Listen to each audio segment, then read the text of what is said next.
Now let's talk about school. First of all, I have to mention I was not put in a normal school. I was put into Collège Technique Saint-Jean, and it's a technical school, specializing in mechanics, computer programming, electronics, carpentry, and I don't think I'm missing anything.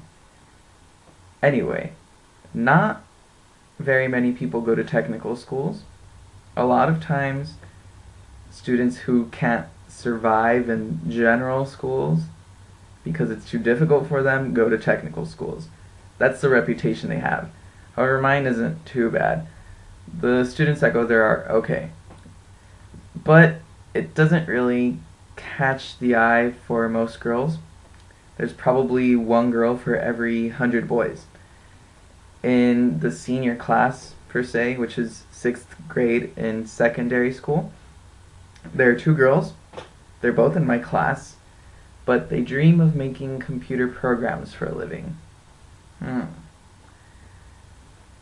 Anyway, like I said, I was put in computer programming. Worst story of my life.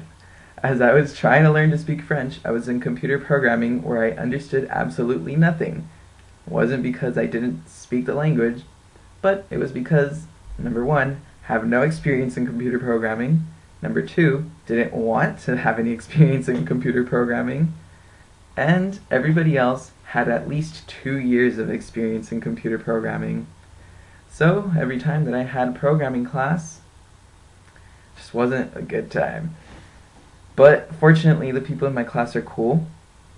In Belgium, for the most part, you have one class and you stay with the same class, the same group of students for every subject. For example, you go to French class together, you go to English class together, go to math, science, religion, all those classes together. My school is really into discipline, so every time that the teacher comes into the room, you have to stand up, and then they give you permission to sit down. If you sit down without their permission, you can get in trouble. You can't chew gum in class, extremely forbidden. Eating could probably get killed. Even drinking water is sometimes strictly prohibited. However, one thing that I found really ironic is if you're feeling sick and you need to blow your nose, you have the right to blow your nose as loud as possible. It's ridiculous and disgusting. The teacher could be in the middle of a conversation, in the middle of a lecture, then somebody just pulls out their Kleenex and of course just starts playing a tune, a really loud tune. It's different.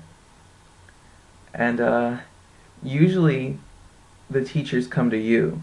Sometimes you have to change classrooms, but for the most part, the teachers are the ones that migrate. They don't have their own classroom. The teachers don't have computers for attendance or email. They have to have all their materials at hand because they're constantly changing rooms. They sometimes have different grade levels to teach, and some of them even teach more than one subject. It's interesting, but it's alright. I try my hardest, but not too hard. I don't like to stress over it since I already have my diploma, but they see that I'm making an effort and they all like me, except for my religion teacher. I think she wakes up every day trying to think of whose life she could make miserable, and sometimes it's me.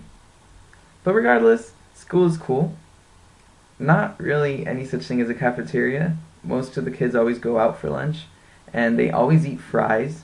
They never drink water, they always drink soda. And they're all skinnier than I am. Don't understand. It's not fair. But it's cool. And that's school for you.